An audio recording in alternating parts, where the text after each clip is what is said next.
Première chose, tout ce qu'on va faire comme programme, il faut que ça donne la création il n'y avait pas assez de dépenses sous Matata. Non. Qu'est-ce que vous appelez dépenses? Le passerelle de Kinshasa, c'est une dépense. Le tour, le fameux tour que vous appelez bâtiment intelligent, ce sont des dépenses. La réhabilitation de tout ce qui est sur la place royale, ce sont des dépenses. Les achats des avions du fameux Congo Airways, ce sont des dépenses. Les vrais économistes, ce qui compte, c'est le résultat. Lorsqu'ils sont en action, les vrais économistes, ce ne sont pas des conférences de presse. Non. Chers compatriotes, merci de suivre nos vidéos. Mais ce n'est pas tout. Encouragez notre travail. C'est simple pour le faire. Abonnez-vous. Appuyez surtout là où c'est écrit abonner. Vous appuyez une seule fois et vous vous abonnez. Appuyez également la cloche.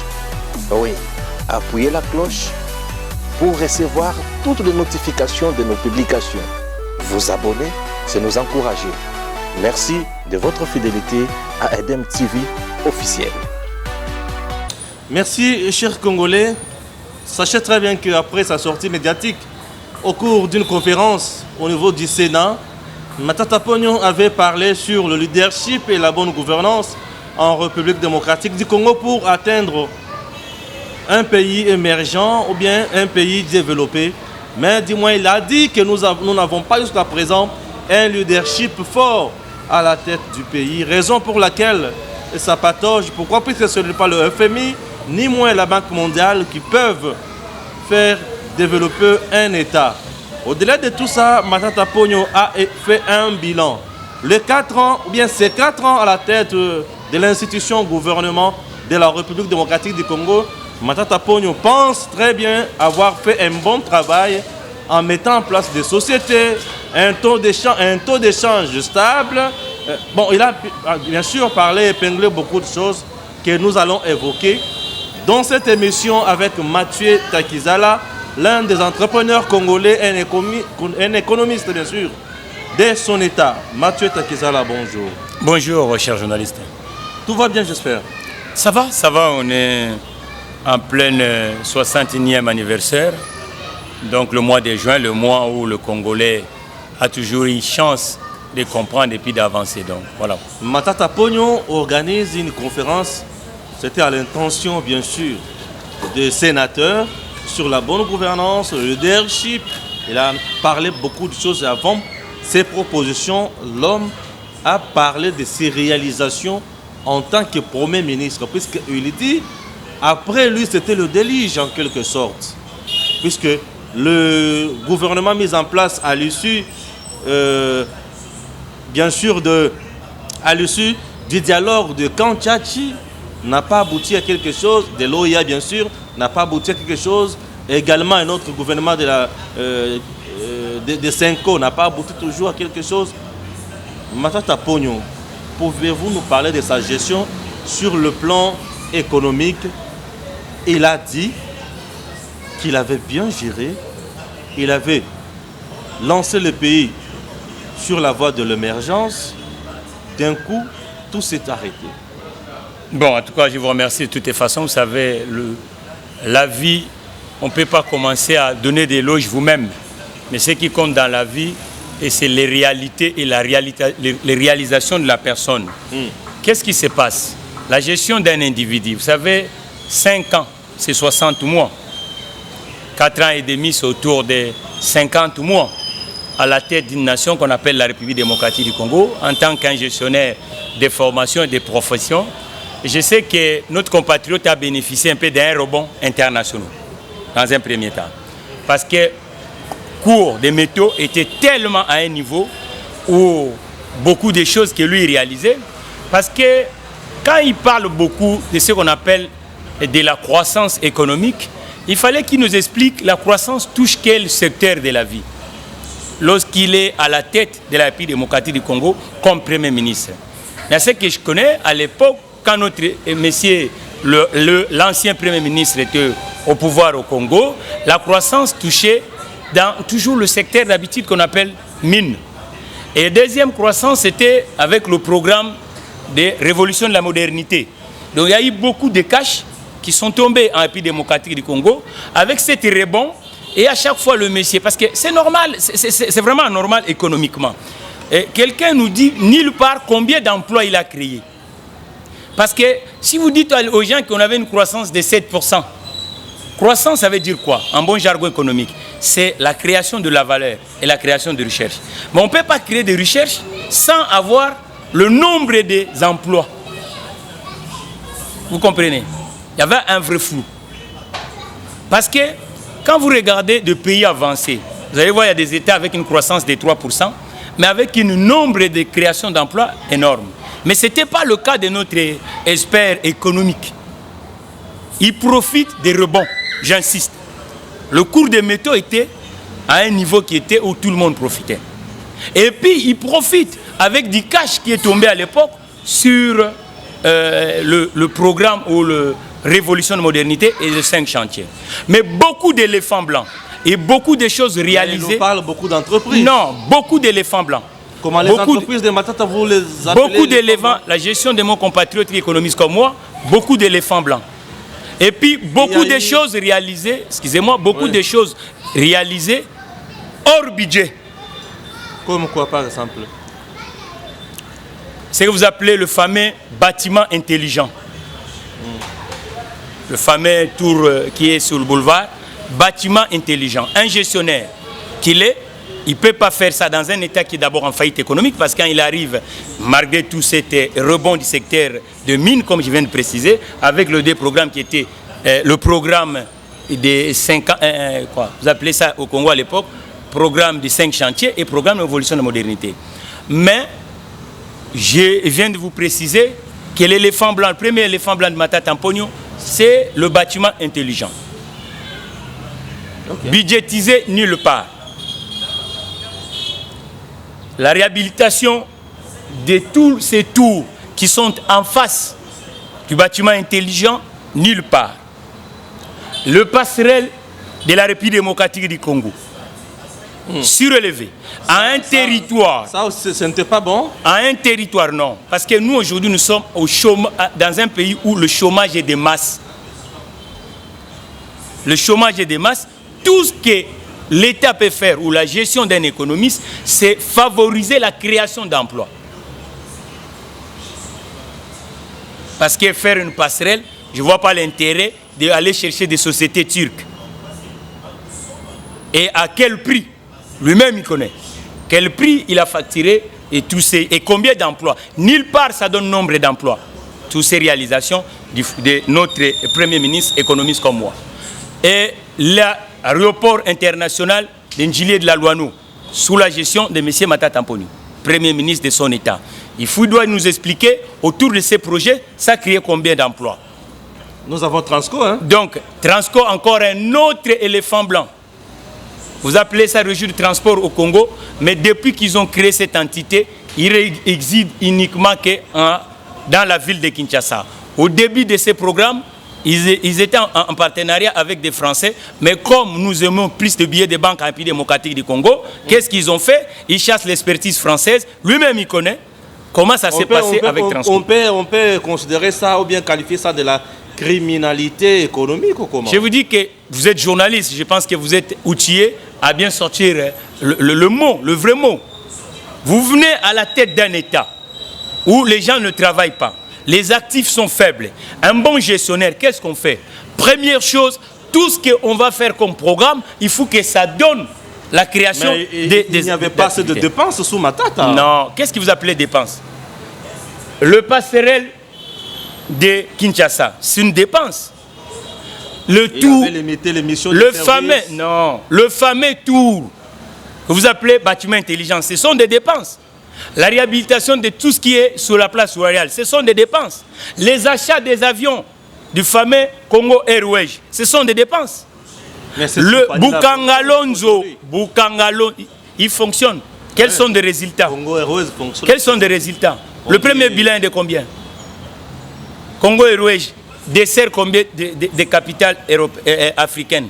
Congo Airways. Congo Airways. À part aller ici des vols domestiques, il va où Congo Airways? Les avions sont toujours coulés là. Congo Airways, ce sont des dépenses, mon frère. Buganga Lonzo, c'est sous la gestion de notre compatriote. Vous savez, quand un pays te donne tout, il faut avoir aussi l'honnêteté de reconnaître que le Congo, c'est un pays. C'est pas à lui. Et surtout qu'il est un gestionnaire. Non, mais il a donné l'impression de quelqu'un qui maîtrise bien les choses. Non. Mais pourquoi il a été écarté? On pouvait la garder toujours comme premier ministre. Le problème, c'est quoi? Lorsque vous arrivez, c'est sous la gestion de notre compatriote.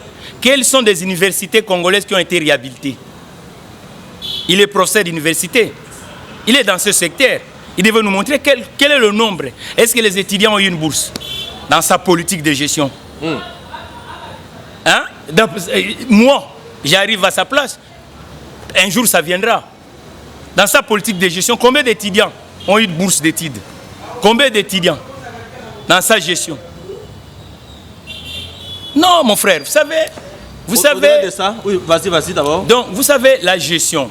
Et il y a eu Beseko, les années de Matata Mponyo à Beseko. Et la Cour des comptes doit commencer à faire son travail à la République démocratique du Congo.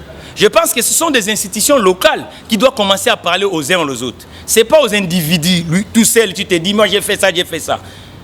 Nulle part, il souligne combien d'emplois ça a créé, tout ce qu'il lui il a fait à la République démocratique du Congo.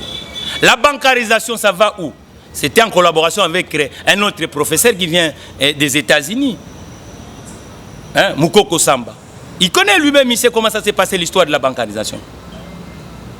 Non, la science que notre compatriote a fait, c'est une science qui est faite pour développer un peuple et pour mettre la population en mouvement. Nous les économistes ne sommes pas des parleurs, mais nous sommes des gens qui mettent des stratégies pour qu'un pays bouge. Hein? Maintenant, on ajoute que sous sa gouvernance, il n'y avait pas... Non, le dollar était stable, les taux d'échange étaient stables. Les taux d'échange étaient stables, le dollar était stable. Le franc congolais, il n'y avait pas de dépréciation monétaire et consorts. Bref, c'était une bonne gestion. Et pourquoi aujourd'hui, rien ne marche? Chers compatriotes, je vais vous dire c'est quoi. Vous savez, ces genres de baromètres, ça n'existe nulle part. Notre ami, depuis qu'il a passé presque 60 mois à la tête de la République, s'est réfugié uniquement dans des métaphores économiques. Macro, ainsi de suite, croissance. Non. Nulle part, il précisait combien d'emplois sous sa gestion. Mais et les gens il dit que le dollar était stable, donc le peuple... Non, la stabilité de la monnaie, la stabilité de la monnaie, c'est la création de la valeur. La stabilité de la monnaie. Sous sa gestion, on dépendait toujours extraverti. L'économie est restée toujours extravertie. Tout ce que le Congolais consommait. Est-ce qu'il avait réduit même le 2 milliards qu'on dépense tous les ans pour faire rentrer les denrées dans ce pays? Il n'avait pas réduit ça. Mais non. Non. Mais il nous dit qu'il y avait un bon leadership. C'est pas à lui de dire ça. C'est aux experts de juger sa gestion. Et moi qui vous parle, je suis un économiste. Et comment vous je vous dis sa que gestion? Mais la gestion, c'est dans la continuité de la République, depuis qu'on a pris l'indépendance. C'est une gestion où il n'y a pas de rebond, il n'y a même pas l'avancement. Concrètement, Mathieu Tegezala, la gestion de Matata Mponyo, elle était chaotique ou elle était normale? Quand je vous dis qu'il y a beaucoup d'éléphants blancs, vous savez qu'est-ce qu'on appelle un éléphant blanc? Mais soyez précis. Lorsque je vous dis que c'est une gestion, il a été entouré avec beaucoup d'éléphants blancs. Ça signifie qu'on sort l'argent dans le trésor, au lieu que cet argent crée de la valeur, mais l'argent ne crée pas de la valeur. Il dénonce aujourd'hui le système de la corruption. Ah bon. 1% des gens gagnent au détriment de 99%. Mais il était ici, qu'est-ce qu'il avait fait pour que la corruption n'existe plus en pays démocratique? Sous Joseph Kabila, il semble qu'il n'y avait pas la corruption, puisque Matata était là 4 ans. Il n'y avait pas la corruption. Aujourd'hui, la corruption gangrène tout. Ah bon, c'est ce que lui croit. C'est pas comme ça que ça se fait. Soyons avec l'honnêteté scientifique. C'est dit n'importe quoi, ça n'a pas de sens. La corruption en République démocratique du Congo a commencé quand? C'est aujourd'hui que la corruption commence dans ce pays. Pourquoi d'abord il y a la corruption?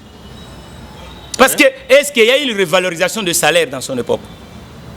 Sous Matata, les gens n'étaient pas bien payés. Mais c'est à lui de nous dire. Il a trouvé le SMIC à combien? Et il a amené le SMIC à combien? Et que l'emploi des jeunes dans sa gestion, combien d'emplois il a créé? Ces emplois temporaires que je voyais que les gens sont en train de ramasser dans la rue. C'est ça. Il y a eu les histoires de l'ONATRA, des navires réhabilités. Il a dit qu'il avait réhabilité, on avait réhabilité un gros bateau. Et maintenant le bateau là est où? Bateau, là. Et maintenant le bateau est où? Mais mauvaise gestion. Et le bateau est où aujourd'hui? Sous Matata, qu'est-ce que ça a apporté? Ce bateau-là avait apporté quoi? Vous savez, diriger un peuple, ce n'est pas uniquement aller couper des ribans. C'était ça Matata? Non, mais oui, mais j'ai l'impression que le Congo, on est habitué de couper des ribans. Il ne faut pas couper des ribans. Quels sont les ribans, c'est pour lancer le travail? Non, mon frère ami. Nous sommes dans un pays où la classe moyenne, est-ce qu'il peut nous préciser si dans sa gestion, il a boosté qu'on puisse avoir une classe moyenne à la République démocratique du Congo? Lorsqu'on donne le passerelle aux Turcs, est-ce qu'il n'y avait pas des entrepreneurs congolais qui pouvaient faire le marché des passerelles? Lorsqu'il y a la réhabilitation de tout ce qui est des immeubles, de la place royale aux étrangers, donc il n'y avait pas des entrepreneurs congolais qui pouvaient faire ça. Lorsqu'on donne le bâtiment intelligent, non. Il ne faut pas se foutre de la gueule de gens. En ce moment, on a besoin d'avoir des Congolais dignes et des Congolais qui amènent l'esprit d'équipe. Personne tout seul peut dire que lui est Dieu en République démocratique. La misère est ici. Il faut un esprit d'équipe. Il faut qu'on reconnaisse. Qui nous cite combien d'universités? Lui qui est professeur d'université en matière économique. Combien d'universités, sous sa gestion, il avait réhabilité? Ah oui, parce que c'est son domaine, non? Il avait réhabilité combien d'universités? Aujourd'hui, lui-même, il est propriétaire d'une université. Il a parlé plus de 700 écoles construites. Non, ce n'est pas à lui de parler, mon frère. Les écoles qu'il fait, c'est pas à lui. Il fait son bilan. C'est pas à lui, mais ce bilan-là. Et le fait que ses prédécesseurs. Non. Mon frère, vous savez, lui prennent comme modèle. Non, le vrai, non, c'est pas à lui. Le vrai économiste, ce qui compte, c'est le résultat. Lorsqu'ils sont en action. Le vrai économiste, ce ne sont pas des conférences de presse. Non. Il a besoin d'un leadership. Non, aujourd'hui, il faut, lui, normalement, arriver à la tête de cet État. Sans classe moyenne, on devait se passer, lui connaît, il est économiste comme moi, type keynésien. C'est ce qui devait aider la théorie keynésienne pour que ce pays se développe. Mais comment vous êtes dans un pays, les gens sont popularisés, vous prenez le pain que vous achetez dans la commande publique, vous donnez à ceux qui ne peuvent même pas créer de la valeur ici. Est-ce que combien d'entrepreneurs congolais ont été financés à l'époque de ces messieurs? Moi je suis un entrepreneur. Est-ce qu'il peut nous dire qu'il y a des entrepreneurs congolais qui ont été financés ou qui ont gagné des marchés? Vous savez pourquoi on a fait la passation de marché public? On fait la passation de marché public pour regarder d'abord, favoriser, aider les entrepreneurs locaux à se développer. Nulle part au monde que c'est l'État qui crée des emplois. L'État est coordinateur. Mais l'État doit aider le secteur privé à se développer. Mais lui, il était ici. Il était ici. Combien d'entrepreneurs sous son règne? Et budgétairement, il avait un gouvernement de combien de ministres? Lui qui est gestionnaire, une maison en panne. Vous arrivez à la tête d'un État en panne, économiquement, on fait d'abord des économies budgétaires. Mais pourquoi accepter d'avoir la tête d'un gouvernement de 45 ministres? On a laissé le pays en panne. Quels sont les résultats, mon frère, aujourd'hui? Tu veux dire que Matatapo n'a pas de résultats? Ah, mais vous êtes journaliste, vous pouvez nous préciser. Les résultats, c'est quoi? Quels sont les résultats? Qu'entendez-vous par leadership fort? Une leadership fort, ça se voit par le travail que la personne met au service de sa population, au service de son État. La transformation de la cité. Est-ce que la cité congolaise est transformée? Est-ce que les Congolais ont l'emploi dans ces pays? Est-ce que l'administration congolaise, on l'a transformée? Est-ce que le policier congolais, on l'a donné des moyens d'agir? Est-ce que le militaire congolais, il a valorisé le militaire congolais? Est-ce que l'avocat congolais, il a valorisé l'avocat congolais? Est-ce que l'enseignant congolais? C'est ça le leadership fort. Ça doit se transformer par des métiers des gens. Est-ce que l'entrepreneur congolais a été valorisé par son règne? 60 mois, c'est beaucoup, mon frère. Donc, Matata Pogno n'a pas de leçons de morale à donner? Non, il faut qu'on cesse de donner des leçons aux gens. Non, parce que jusqu'à aujourd'hui, on fait du surplace, non? On fait du surplace. Merci. Hein? On cesse de donner des leçons aux gens. Un bon économiste doit se projeter, il doit travailler en équipe avec les autres chercheurs. pour qu'on donne des théorèmes qui peuvent aider la République démocratique du Congo. Moi, aujourd'hui, je suis en train de préparer le plan de relance pour la République démocratique du Congo. Je ne parle pas, je propose. Je fais un plan de relance pour que ça puisse, parce que ça fait 60 ans qu'on tourne sur place. On n'a même pas fait le 5% de la gestion coloniale. La gestion coloniale, tout le monde pouvait se balader à la République démocratique du Congo. On pouvait faire de Kinshasa jusqu'au niveau de Lubumbashi en route. La gestion coloniale, tous les affluents du fleuve Congo, le navire sillonnait. La gestion coloniale, les gens n'étaient pas obligés de venir dans des grandes villes pour vivre. La gestion coloniale, dans nos villages, les villageois vivaient. Ah non, en tout cas, c'est regrettable. Aujourd'hui, on en a besoin, on est en pleine crise. Ce n'est pas à donner des leçons aux uns aux autres, mais c'est de se préparer et de donner une solution pour la République démocratique du Congo. Moi, je pense qu'une solution pour la République démocratique du Congo, en tant qu'un gestionnaire de formation économiste, c'est ce que je suis en train de faire aujourd'hui, d'élaborer un plan de relance pour la République démocratique du Congo, mais pas critiquer les uns et les autres. Voilà, vous avez compris que notre expert, bien sûr, en matière économique, nous a donné des leçons, nous a donné des éclaircissements, et puis il a essayé d'analyser le bilan de Matata Ponyo. Bref, vous pouvez tirer conclusion aussi. L'économie informelle, qu'est-ce qu'il a fait avec l'économie formelle? L'économie informelle est de 85% dans ces pays. 85 à 90%. Quelles sont des mesures incitatives que lui il avait fait, gestionnaire de son État, pour aller récupérer les emplois qui sont dans l'informel? Qu'est-ce que lui il avait proposé à l'époque? Rien du tout. Rien du tout. Le taux de chômage. Il faut qu'il nous parle un peu du taux de chômage. Il ne faut pas qu'il se réfugie autour d'un rebond international de matières premières. Il faut qu'il nous parle du taux de chômage.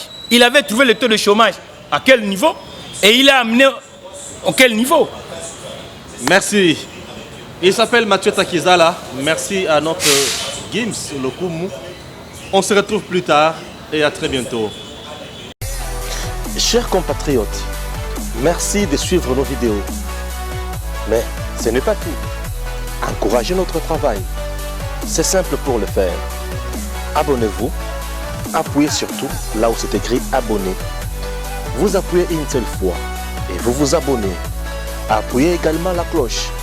Oui, appuyez la cloche pour recevoir toutes les notifications de nos publications. Vous abonner, c'est nous encourager. Merci de votre fidélité à Edem TV officiel.